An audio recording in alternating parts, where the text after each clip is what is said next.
sometimes. Speak English. You gotta like put your pinky in the air at that point. I will. Don't have to ask me twice. I will. I will put my pinky in the air as I consume this alcoholic drink. Yes. Is that alcohol? Yes. Yes, it's peach flavored. Dude, hold up. We gotta do like a... I already opened mine. Well, look, I opened mine. There we go. And now we can do the clink. Clink. Clink. Off camera. Clink. Ee. I'm not sure if that clink was on camera. We can use your imagination. Oh, I've got a wild imagination, so that works. It's wild. It is wild. Anyway, welcome back to the show, ladies and gentlemen. We didn't get to do our ASMR opening. No. Welcome back to the show, ladies and gentlemen. You'll be so soothed. You'll be so soothed. I have Amber Flores on the show. She is a businesswoman, actress, multi-talented lady. I should not be worthy to stand in the presence of a person who has more talents than I have brain cells. So it's very it's a pleasure to have you in the show. Gosh, I'm so happy to be here. I know. I've actually been wanting an intro. How lovely. I've been wanting you on the show for like a really long time. Like we back in like the Zilla Boys time, we were like, we should have Amber on the podcast for sure. Well, I'm happy to be here. I am one of those people that's like, what am I? How am I worthy to talk about anything? So anytime anyone wants me to talk about something, who am I? What is going on? I know. I mean, yeah, for me it goes real existential. Mm-hmm. So this should be fun. Man, I don't know. All right. Yeah, I'm just saying. That makes me very excited. A word of warning. The conversation. Word of warning. That may be a content warning as it goes. Content warning. Content warning. Amber is on the podcast. I don't know, but you do have like a saber-toothed thing there. So Steve is... I do. Well, Steve is already intense. He's very intense. He looks intense, but he's kind of a sweetheart. I look into his soft, cold, dead eyes, and that makes me know that I'm protected at night, and you know that when I go to sleep, the house is going to be fine. That's good. Instead of a dog, you have a skull. Steve. You have a Steve. Steve. That works well. What I should anytime anyone asks, like, you have a dog, you have a pet, have a cat, I have Steve. You have a Steve. Yeah, I think you should. I think it's your new thing. I will. You're welcome. From now on. Thank you very much. You've given me new opportunities for comedy and confusion. That's what I'm here for. I'm appreciative. So as an actor on stage, you do on-stage performances and you work on film. I know because you've been on very great short films such as Porcelains, where you killed it in that movie. Thank you. What is it? What has been, like, throughout your career, what has been something that you have loved and hated about working with other actors? Ooh. Working with them in an actor-to-actor capacity? Actor-to-actor capacity. Like you're acting with them in the scene, whether it be on stage or in the movies. Okay, so I think the biggest challenge has always just been... Can you push the mic a little closer? Yes, I can. Thank you very much. Should I go up my nose? I go down your nose, actually, if that's possible. I don't know that it has to go up to go. Anyway, let's do it. I think the biggest challenge, especially like in the arts, on a film set, you don't know what ensemble is going to come together. Mm-hmm. Same in theater, you don't know what group of people is going to comprise the cast, and so you're always kind of thrust into a situation where you may not vibe well with other people or their methods. Yeah. Or their methods, which is fine, which is why a lot of actors have to be flexible and just, it's very different in the film world. But I think the biggest no-no for me that I've ever encountered is another actor giving me a line reading. So describe line reading in that scenario. Yeah. So a line reading is when, say the line is, "Why did you do that?" And they're like, "I think you should say it like, why did you do that?" Oh. So that's a line reading instead. Okay. And so that's the director's job, not to give line readings. A director should never give line readings. But from actor to actor, it's really disrespectful. See, that's something that I actually used to do as a younger director.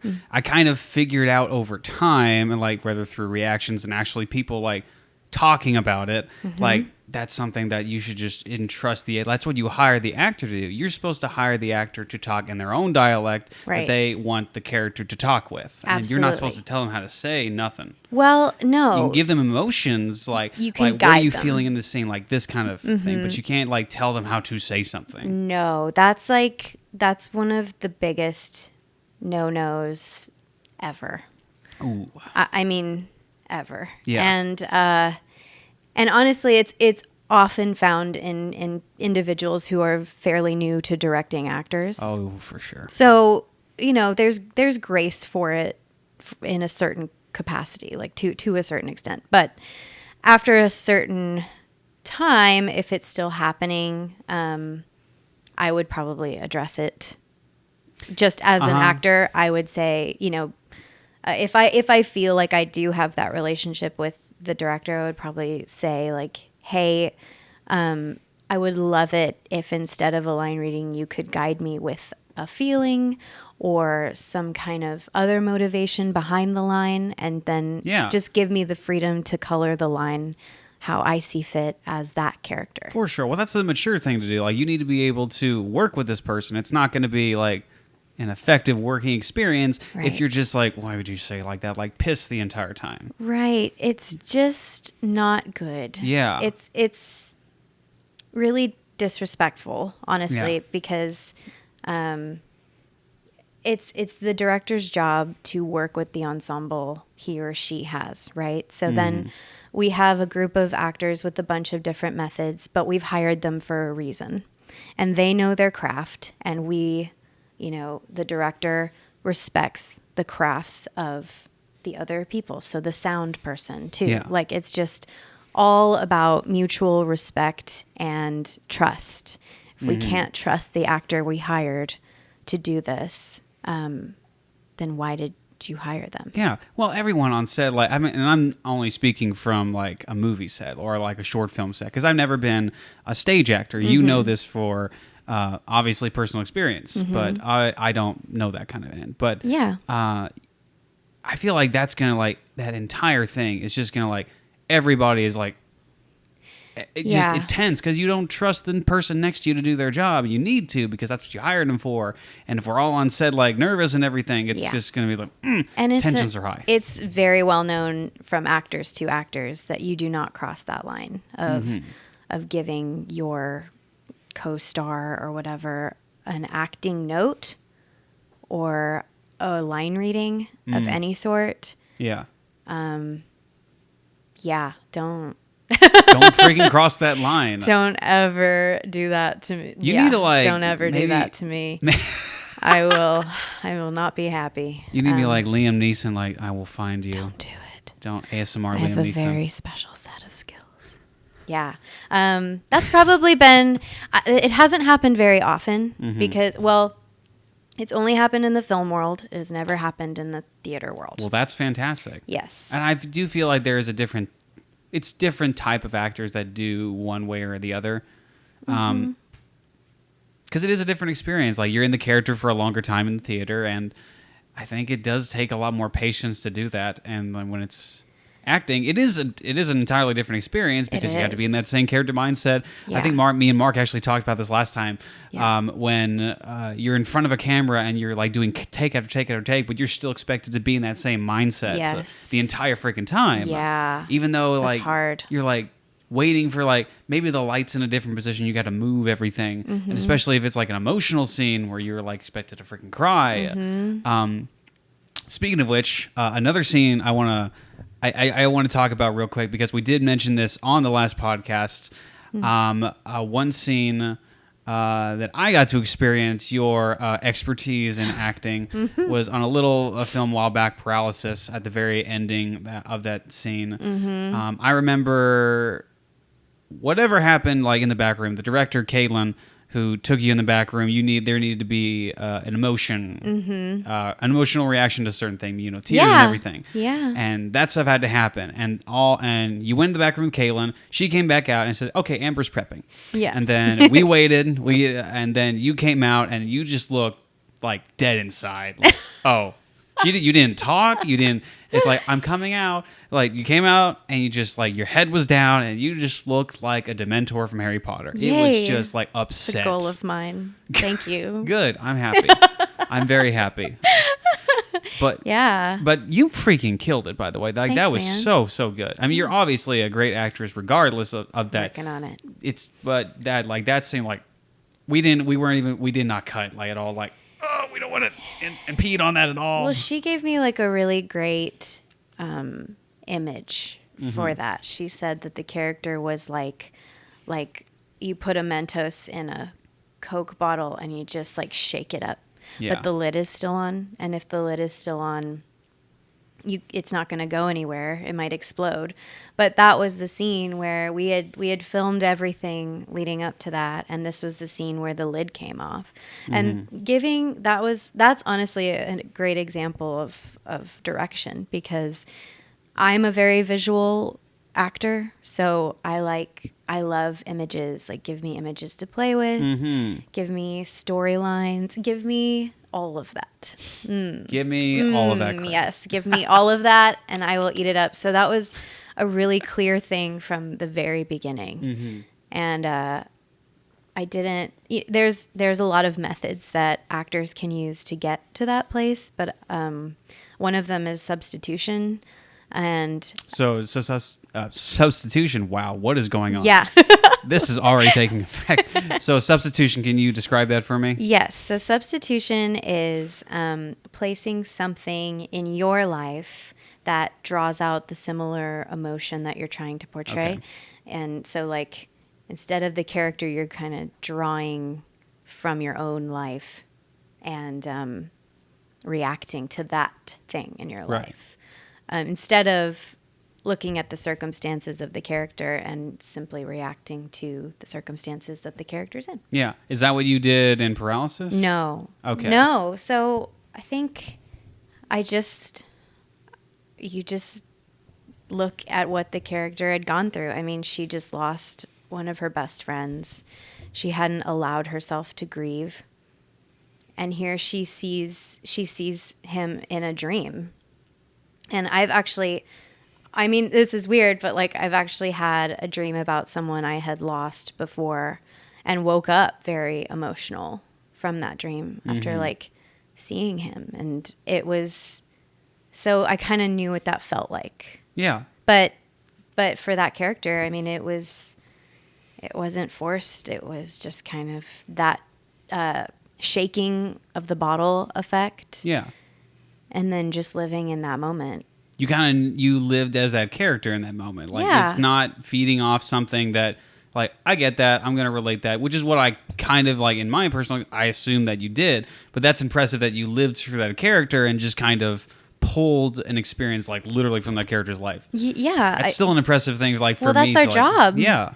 That's our job. I don't want to, like, simplify it, because I don't understand that at all. I'm not an actor. Like, that stuff is really impressive to me. And again, like, it wasn't as impressive to me starting out being a director, but like, as I've continued to work with other actors and see other people and their methods, it reigns so real and impressive to me to see those kinds of people bring those characters to life and kind of live through those characters. If that makes sense. Yeah, I think what's so hard about acting, and a lot of people don't understand that, which is why I always encourage directors, and I know I've told you this, but like, I always encourage directors to learn as much as they can about the craft of acting, because that was really hard to stay in that space before we shot that scene.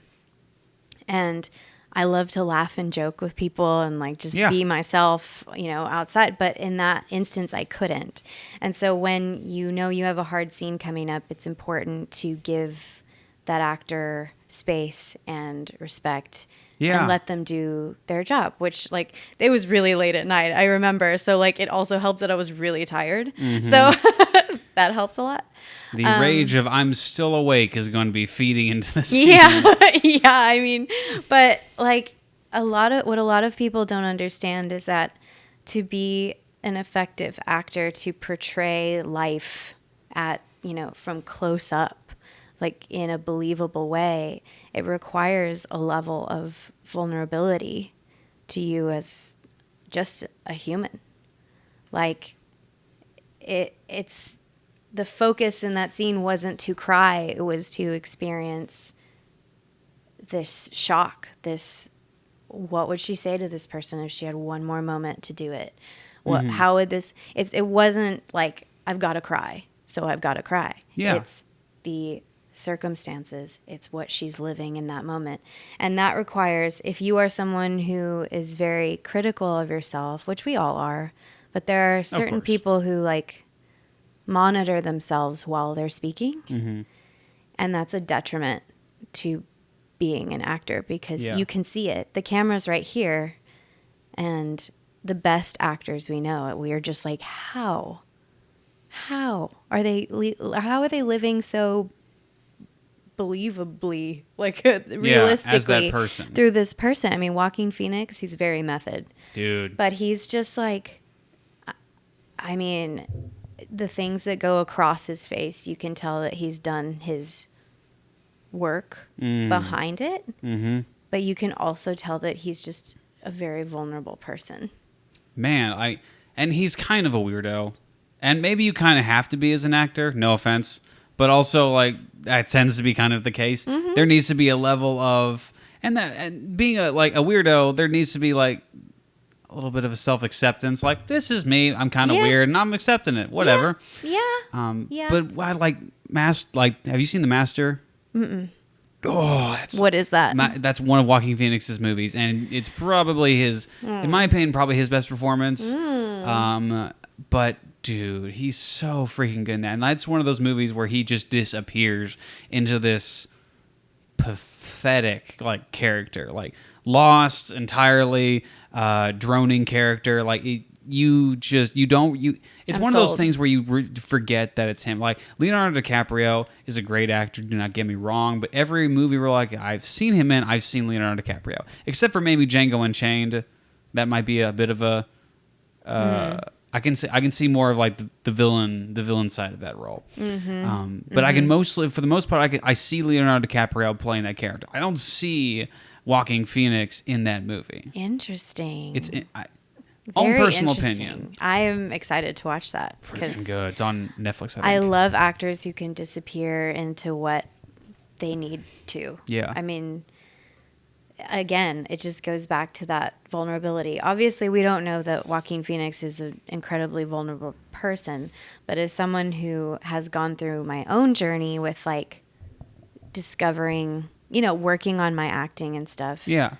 Really what did it was like, I mean, just being okay with being a vulnerable person and just sharing, like the ability to share and the ability to just kind of wear your heart on your sleeve, but also not to the extent where you're always getting hurt. Yeah. But just, I don't know. It's very important. It's very important. I think it might be a little tricky as an actor as well, because I've met actors that just like there's a stereotype of certain actors, like there's a pinky in the air, like drinking a whiskey at 4 o'clock at 4 o'clock in the morning, like those kinds of actors. But like in like the people that I like working with, like, and you'd be one of those, like you don't have that type of demeanor, like you are very down to what man, hairball. Hairball. What the heck? Like.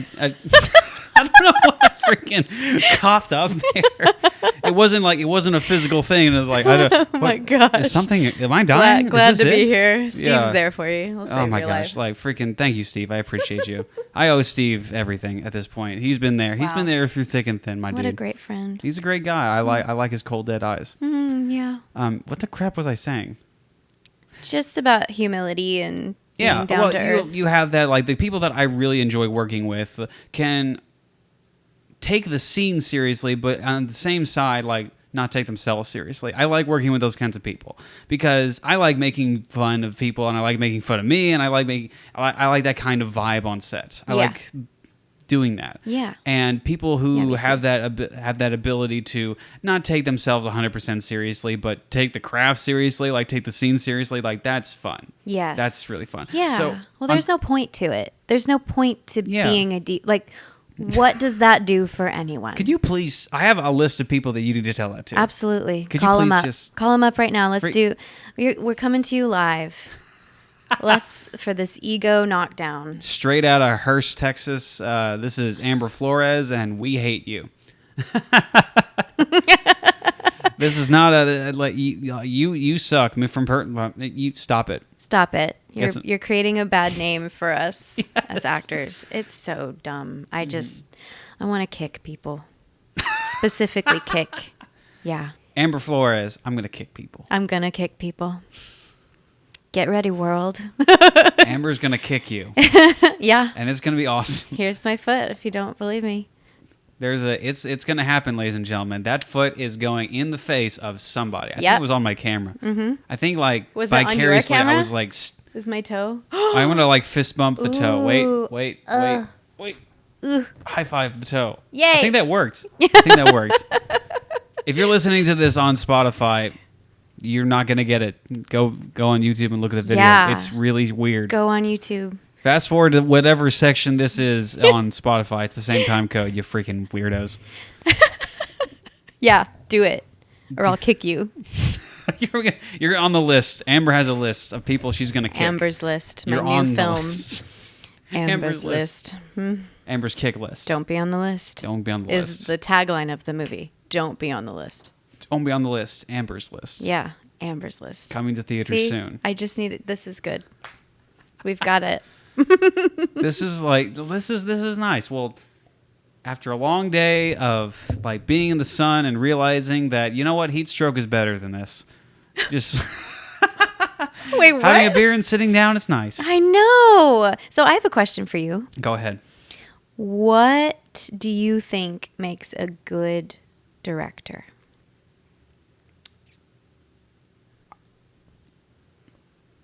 I'm going to have a long pause for this one. I think just being able to communicate with people and knowing, like, being confident in your vision. Being confident in your vision in one thing and being able to communicate. And being able to communicate well. And not, like, I think everyone has a stereotype of, like, a good director.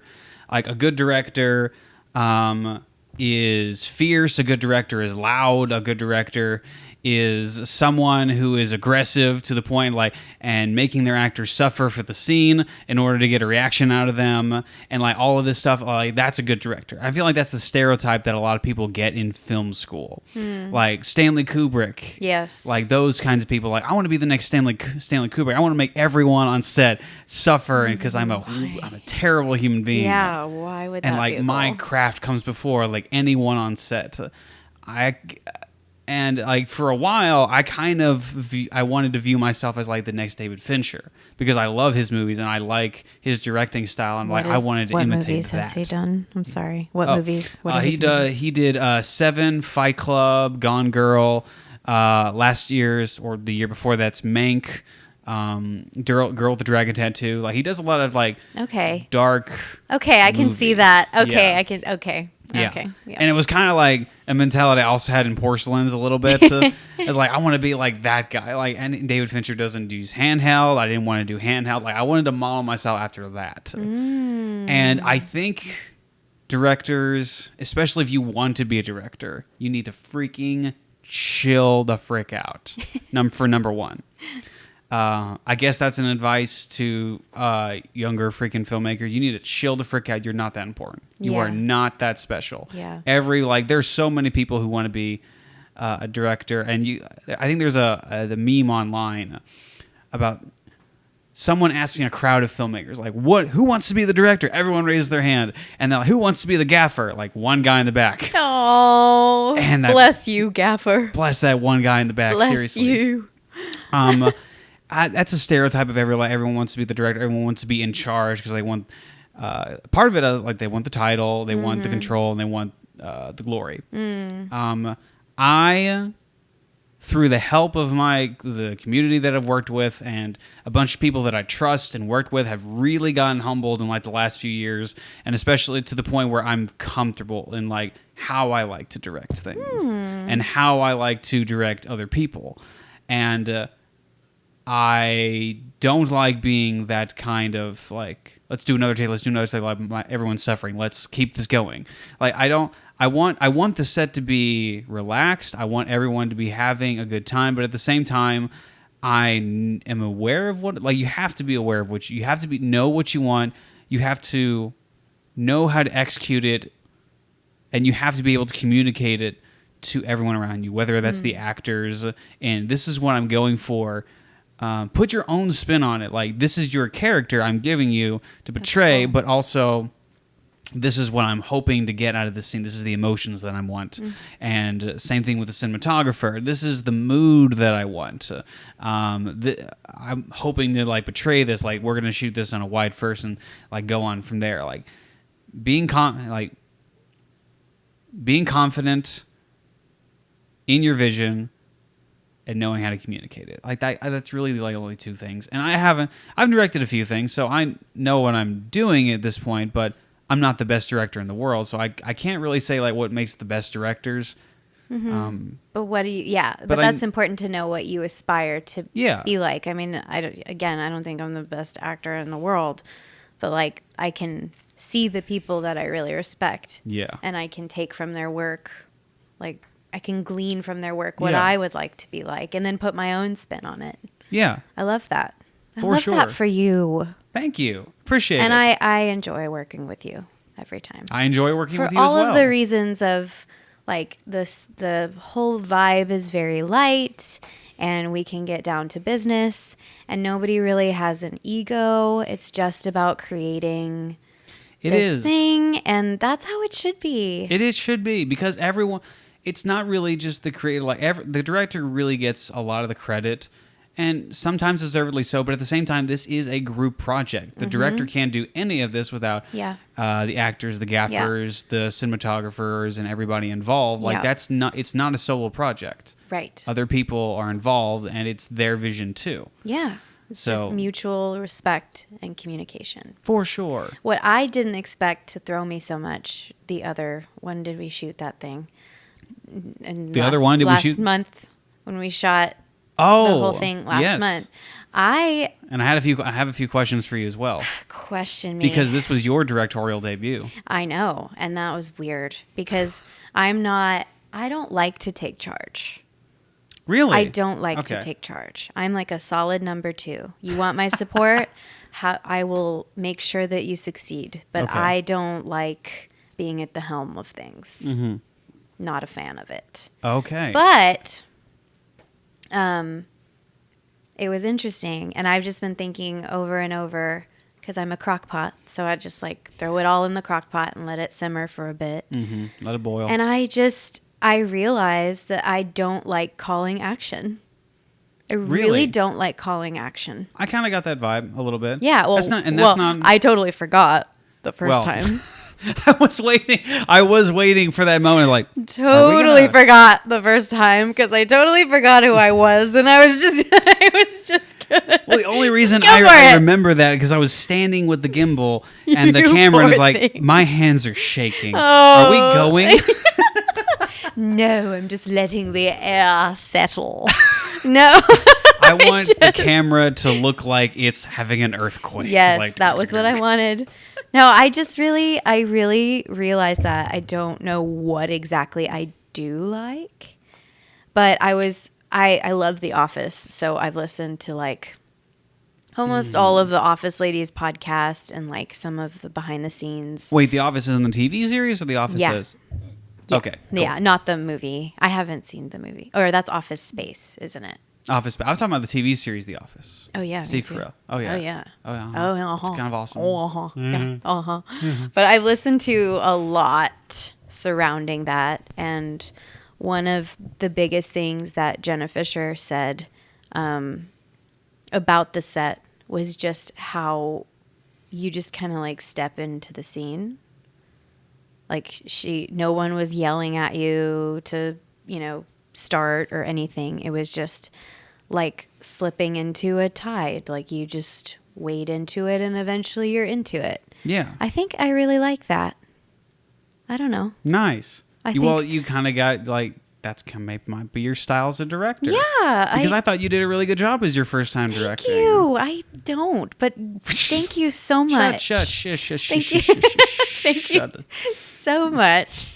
Appreciate that. I think you're a really good actor director. Like you knew how to get the scene out of her. You knew how to communicate with your actors. That comes from just understanding acting. Yeah. And it helped that I knew both of these people really well and what, how they are as actors. So that helped a lot. That's not necessarily always the case, but I do love fostering that and like that creative environment and allowing actors to do their best work. And because I am an actor first and probably will be forever, I want that to be just as important as how pretty things are, For sure.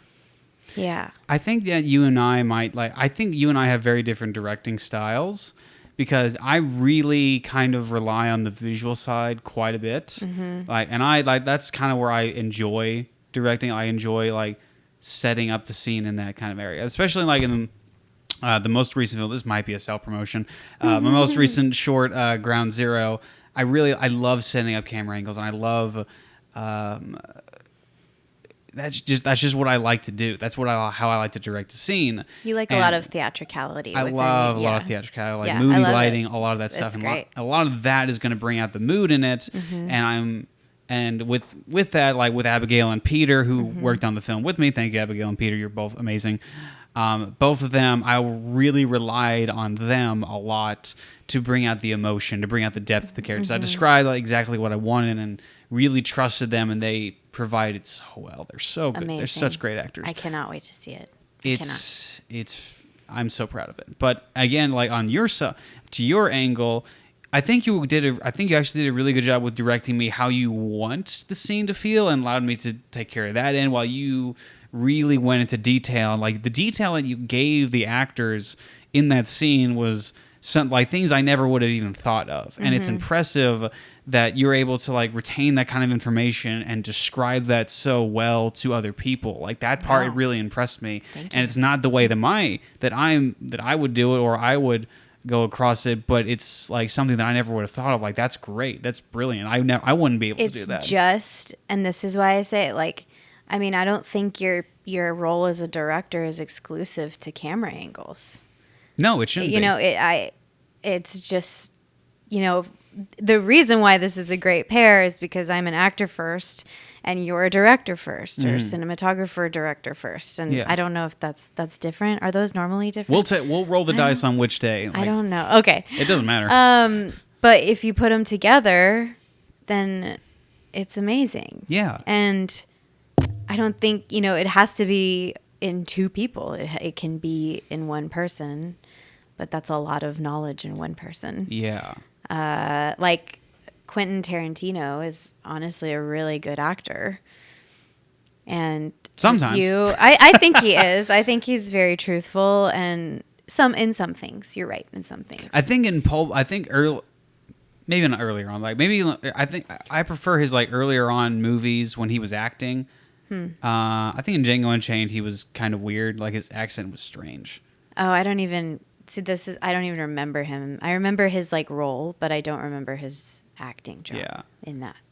But I feel like he has a really good respect for actors. Oh, for sure. And that comes across in his films. And I think he knows how to direct actors well. Mm-hmm. I think it's kind of like a famous clip with like Jamie Foxx when he was talking about playing Django in Django Unchained, and he came onto the set like super cool, super suave because he's Jamie Foxx and that's who he is, and he started to play the character who's a slave, and Quentin Tarantino was like, oh no, I knew I was gonna have this problem, and he brought him to the back of the room and was like, okay, listen.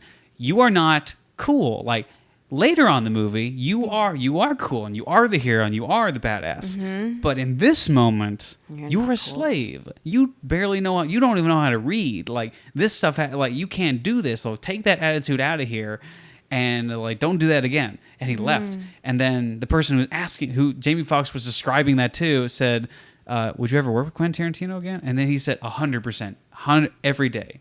Wow. Because I think Quentin Tarantino knows how to communicate with actors. And maybe he might be, I guess, a little, maybe like direct. But at the same time, he loves his craft. I love that. I love directness. I would rather you tell me I stink than be like, man, is there a weird smell in this room?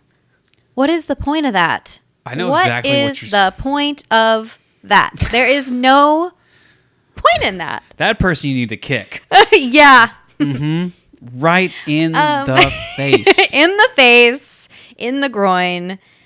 And that's where ego needs to like be at the door, because if you are afraid to tell an actor, to give an actor direction because you are afraid that their like feelings are going to be hurt. I mean, obviously, like, don't be a jerk. Like, there's no reason to be disrespectful, but like, it's a craft. It's a project. We're trying to mold it into what it should be. And we should all be open to receiving any direction that will put it in the right direction. Yeah. So I just don't understand, Jacob. I do not understand the haughty, heightened actor ego thing. I mean, some of the best actors are the most humble people, and you hear that over and over again. I mean, I think it's telling when a big name actor goes and does like a short film, like a small short film, because there's something magical about short films. Yeah. Isn't there? Very, very much. Yes. I mean, it's just art. There's no fame or fortune attached to it, really. Well, there's a lot of passion to it because like we don't have money for that stuff. We don't have money. Any of it. No money. Broke in the bank. It is super poor.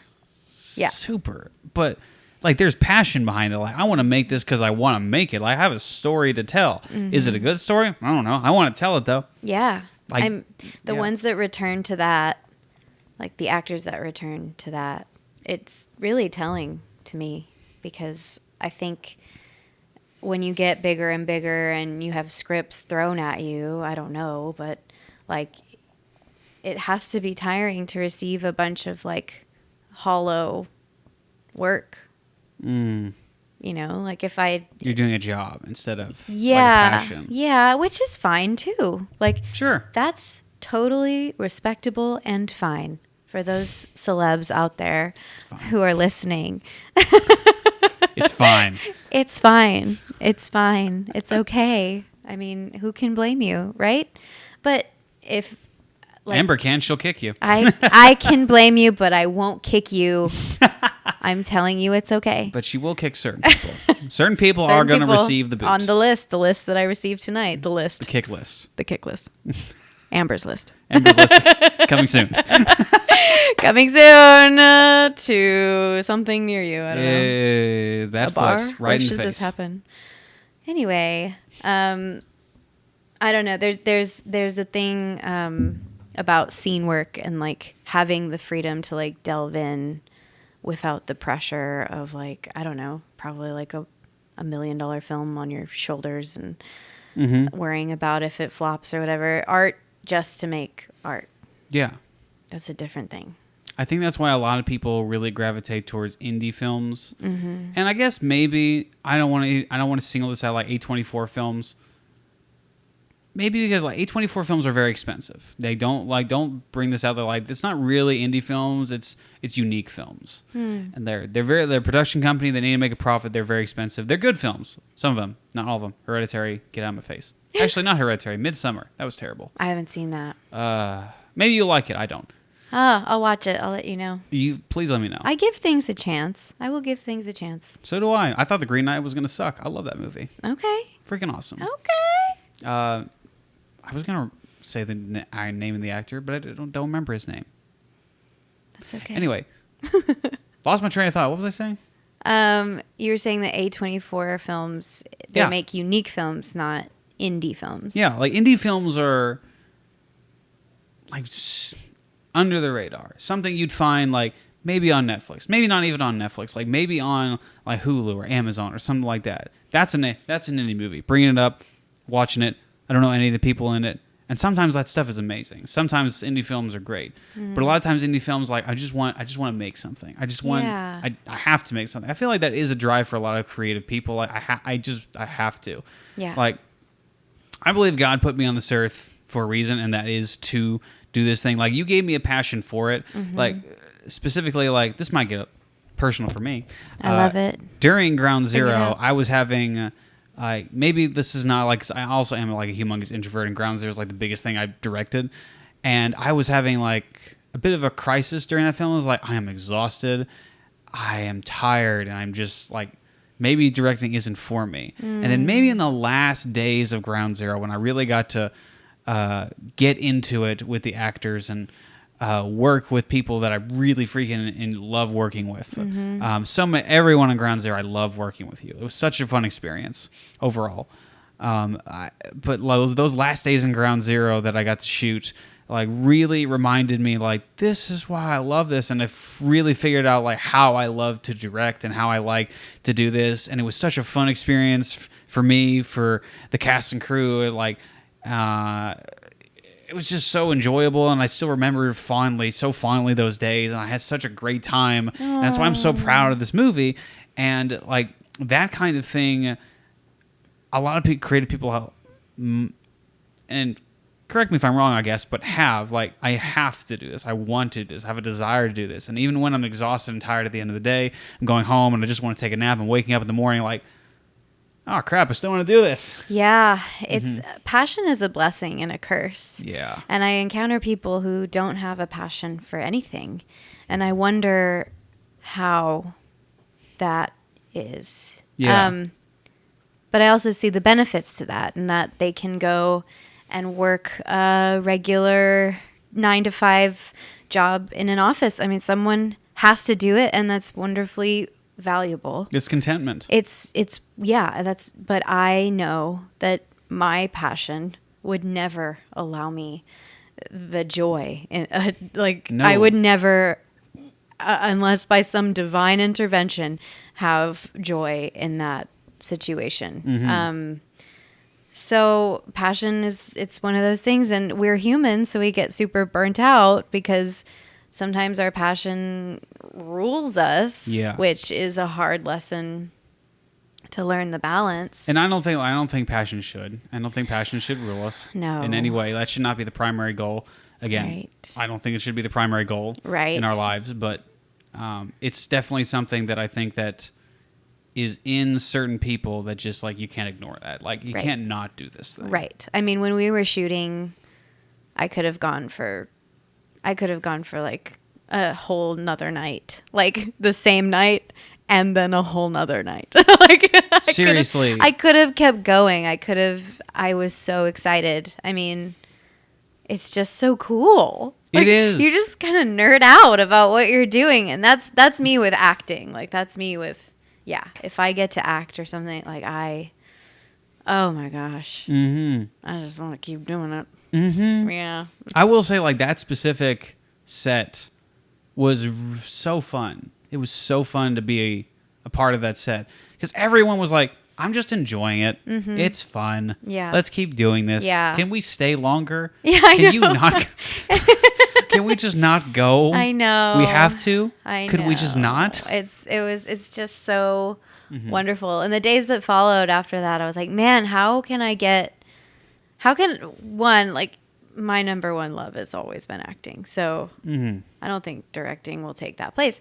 But I did really enjoy it. But I also love learning new things because I'm a Ravenclaw, which is the best house of the Harry Potter world. Is it really, though? It is the best house. Sure about that? Learning with wisdom. You pause. Yes. You positive? Yes. I'm not sure. I am so sure. Steve disagrees. Learning with wisdom. Steve, look at her. Steve likes me. Steve. Not in like a weird way. He's just like, hey, girl. Could it be in that weird way? No. Stop being a weirdo. No, Steve. it's not a weird way. Yeah. Anyway, Steve, I just wanted to plug my Ravenclaw house. Gryffindor, apparently. I forgot what I was saying. Stereotypical Gryffindor. I love learning new things. Back to the... I love learning new things. So any instance in which I can like continue learning about the things that I love or the things surrounding what I love. I mean, when Kelsey started to like have a hand in producing films, I got really excited because I was like, oh my gosh, like she's going to tell me all the things. It's going to be great. Mm-hmm. And then I got to PA with her on a set for a film that she was in and also producing. And we were like, I loved that. I got to take care of horses.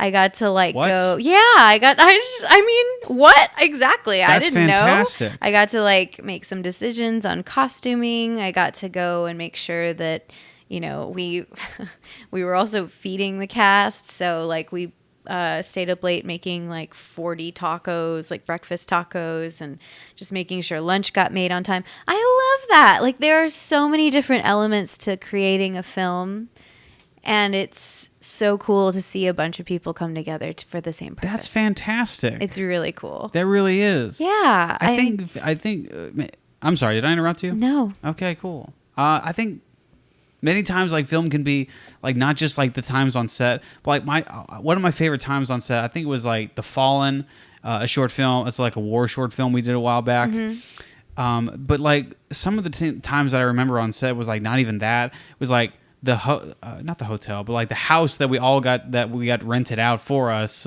and like just spending time in that house, like right next to the pool, like late at night, like those kinds of times, like you kind of create memories like that. Oh, for sure. And it's like, oh, that's like a goal. It's like a core memory from Inside Out. A core memory. Have you seen core Inside memory? Out? Oh, yes. Yeah. Mm-hmm. I love it. I know. That's what's so hard. Who was I explaining this to? I don't know. Somebody. I was explaining something to somebody. All right. Okay, cool. I know somebody. Yeah, I do too. Somebody's a pretty cool dude. But I was saying that like, well, especially in theater, like it's such a weird thing because we get really close normally. If it's a really good cast and we all vibe really well, then we have this shared experience that is unique to us, to this group of people in this room right now. Mm-hmm. And we're together for like a month or 2 months or whatever the rehearsal process is. And then we put on this show and we see each other less and less, but we're still doing the show. And then eventually we just all break up. And it's like, I know, it's just so sad, especially if it's a good cast. But and one would beg the question, why do you continue to break your own heart? And I have to say I'm a glutton for punishment. That's all I gotta say. No, it's just that it's so worth it. It's so worth it to do ensemble work like that. Like even a lead in a film. So Paralysis was the first lead that I had in a film. Yeah. Yes. Seems unlikely considering you're like... Oh my gosh. How good you are. You're just so saying. kind. But no, it was... And I had never felt that. I was like, wow, I am in every scene. This is crazy. This is a lot. This is amazing. This is a lot. But it was a learning experience. But even so, it's about the ensemble around you. Like it's never just about the lead actor. At all. Yeah. And to hear that like on some sets, like actors, big name actors, like don't even want you to look at them. Like don't even look at me. That freaking what? Listen. I don't understand it. Once again, I do not understand it. Kick in the face. Kick.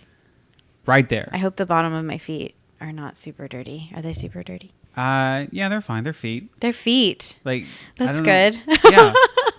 It's definitely a foot. I can confirm that for sure. Thank you so much. That's a foot. Thank you. I got Bob's Burgers at the bottom of my feet. Oh wow. Wow. Funny enough, I've never seen that show, but I have the socks. Wow. Who got you the socks? I think I got them for Christmas, birthday. I got them for one of those. It says. I like weird socks. I love that.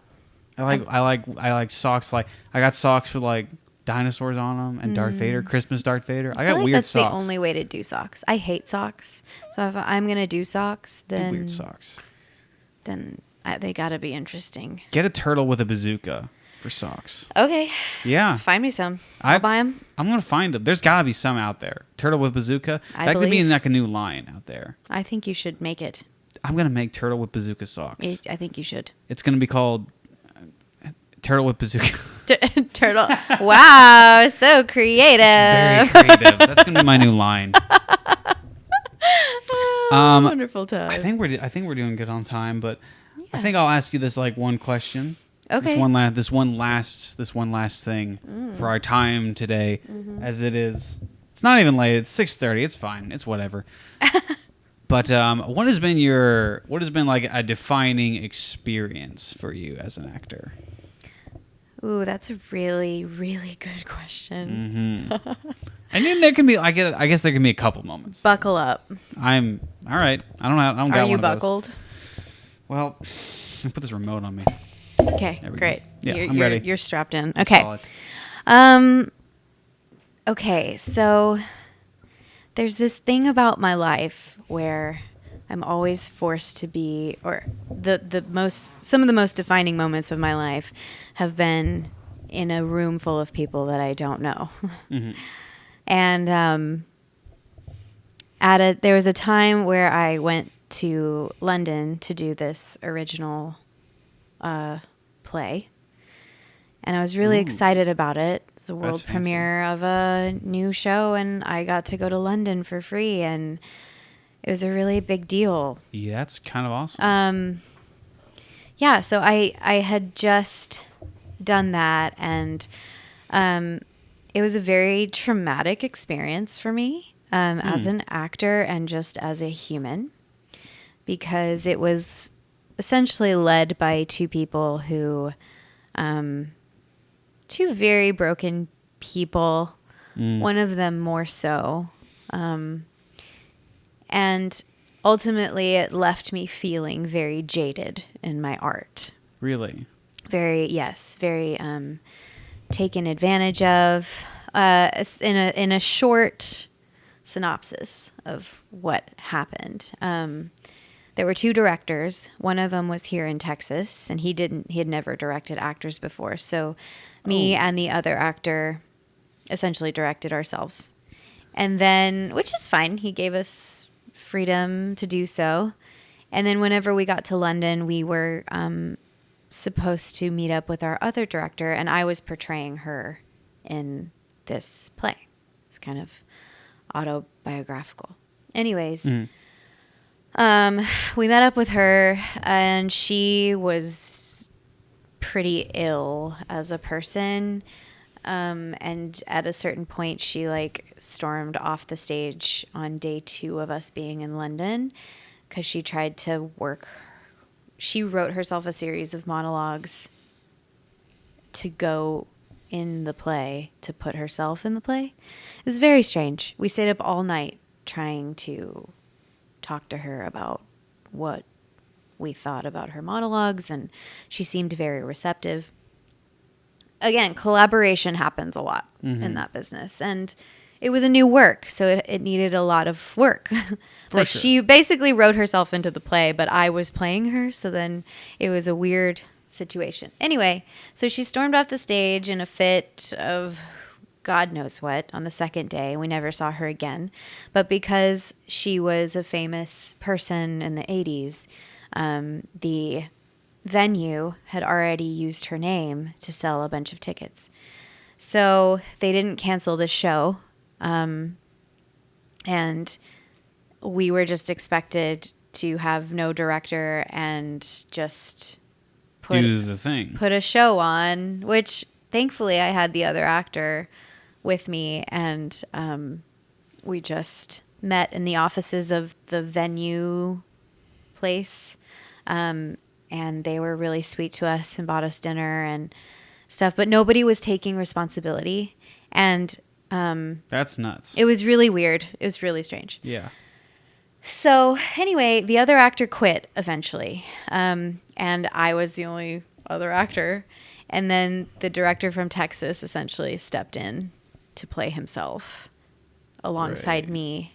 And he basically, like, he knew the show, but he improvised his way through it. And at the end of the show, I think I can't even remember how many times we did the show performance-wise. I can't even remember. I don't remember.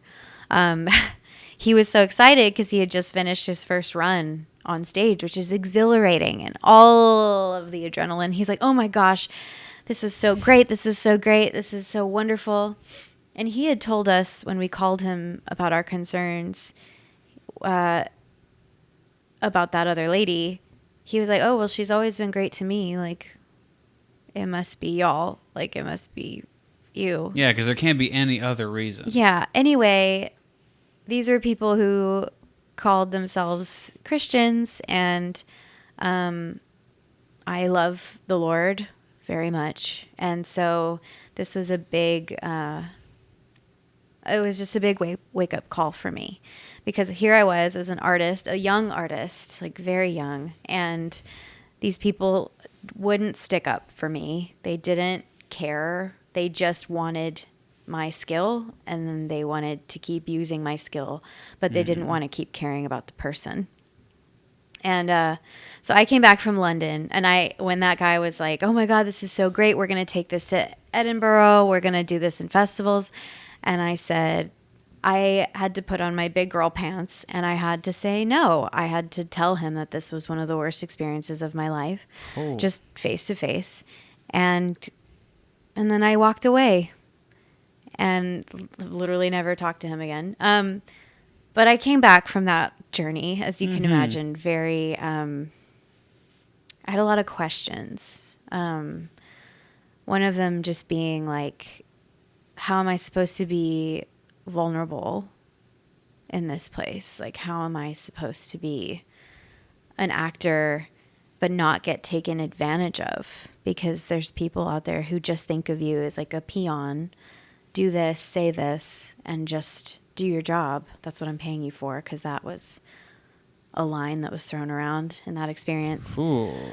So quickly after that, I attended a film acting workshop with Ed Johnston. He's a casting director in LA, and he would come here to hold scene work things, workshops.